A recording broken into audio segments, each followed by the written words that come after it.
James Kane, do you think Mark Pope will actually improve, or has he shown what he is and always will be? I mean, we can hope, and there have been flashes of greatness from Mark Pope. You can think of these catches up on the sideline and everything like that, tapping a foot and, big plays here and there. He did have a game winner. No, he didn't have a game winner. Yes, he did. Yes, he did. He did have a game winner this year. A RPO slant where he got loose, up the middle. He's flashed, but it's not been consistent at all. And hopefully he's able to hit towards the top end of his talent because, again, this is a 4-star, 5-star kind of recruit. He's a guy who won South Regional State Championship. I've told this story before, and I was there and I saw it. I saw them a couple times in the playoffs, and Mark Pope made big plays. That was when I worked at Miramar. That was a initial blog thread that I had.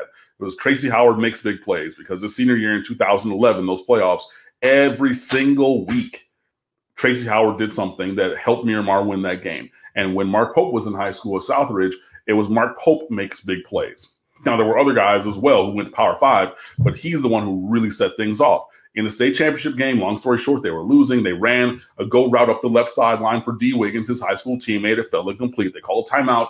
There's only 30-something seconds left. He went to the coach and said, run the same play. Put me over there. I'm going to score. We're going to win state.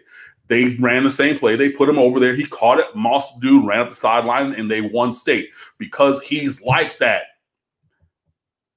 sometimes. And that's where we really need to see him make these plays. And we see him be so demonstrative when he makes a play, because you can tell he has the potential to do that. But it needs to now be consistent, especially with his hands. You cannot drop open passes, guy. Between Pope and Wiggins, they'll drop more open passes than me and Mark combined. I mean, it was not pretty. And this is a guy, again, who was a high-level talent. He was a highly coveted recruit. Everybody in Power 5, Florida State, Alabama, all these other teams wanted Mark Pope, and they wanted Mark Pope real bad. And he just hasn't consistently shown that. And hopefully with another year with Rob Likens, he can continue to take a step forward. Hopefully with yet another year with Mike Harley demonstrating how to be a professional, with Charleston Rambo coming in and demonstrating how to work at a high level also. Hopefully that will maybe teach him something by osmosis. Or we're going to get the one random good play here and a couple bad plays there. I would love to see him really kind of break through the ceiling of his performance that we've seen. I'm just not sure that we're going to. I need somebody to run a metric for me that gives a barometer on dropped passes and how many should be allowable. So when I see a quarterback is completing 65% of his passes, I know based on what I know about watching football and reviewing stats, what that means. I know that if a running back averages 4.8 yards per carry, okay, that's about what that is among his peers. I hear all sorts of statistics. This guy dropped 4 passes this year. He dropped 7. He dropped 1. Hunter Renfro 0-0-1, maybe for the entire career kind of thing. I would just love to see the metric there over what should be. Nobody's perfect. Everybody's going to drop a pass at some point, but there's no question that they're way over the bar, those two guys, when it comes to dropping multiple passes per game, I should say. And I would think, and then I would like to see an explanation of the judgment of what a dropped pass is. It seems like it should be pretty obvious, but there are a lot of somewhat contested balls. Do you consider those dropped passes? Well, first of all, Pope and Wiggins had the highest drop rate of any starting receivers in Power 5 as per. I think it was David Hale from ESPN looked up those numbers. With the drop rate, and though they were astronomical. I mean, it was like, 16 and 18 or 20% or something like that. So that's 1 out of every 6 catchable passes or 1 out of every 5 catchable passes. You know what I mean? And some of these Miami fans will remember, you're wide open, it's 3rd and something. I mean, they were consequential drops. And there were so goddamn many of them. Oh my God. They were consequential in terms of down and distance, but they were also consequential in regards to that would have been a 45-yard gain. There were a ton of Yes. those too.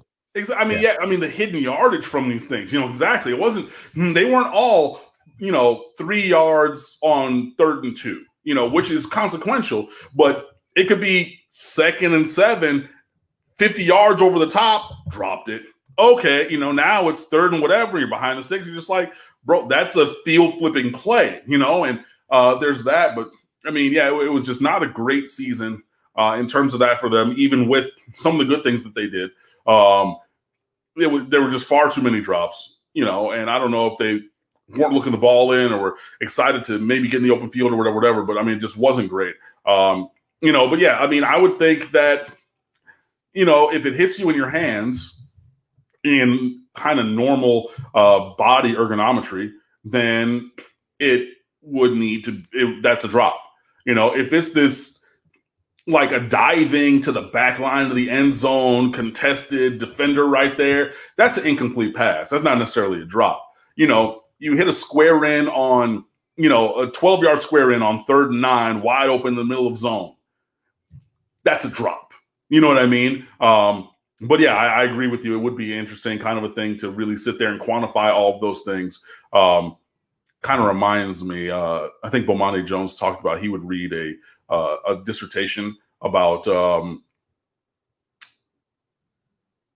like emojis and GIFs as language, if that makes sense. Mm-hmm. Sure.